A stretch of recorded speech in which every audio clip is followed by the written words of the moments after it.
এই সেই মন্দিরটা যেটা আমাদের শঙ্করাচার্যর কিছু স্মৃতি এখানে লুকিয়ে আছে।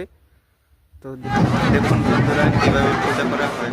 দেখুন দেখুন এই মন্দিরটা আপনাদেরকে চারপাশটা ঘুরিয়ে দেখাবো।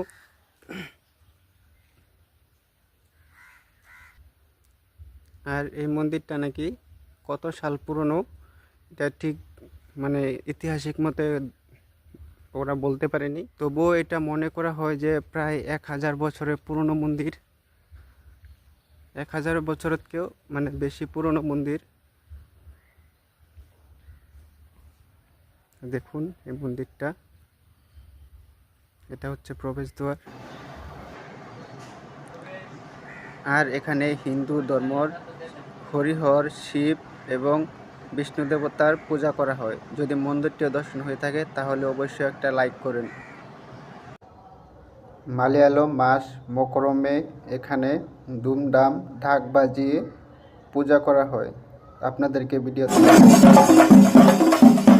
দেখুন বন্ধুরা দেখাচ্ছি কীভাবে পূজা করা হয়। যদি ভিডিওটি ভালো লেগে থাকে তাহলে আমার পাশে থাকবেন, একটা ফলো করে।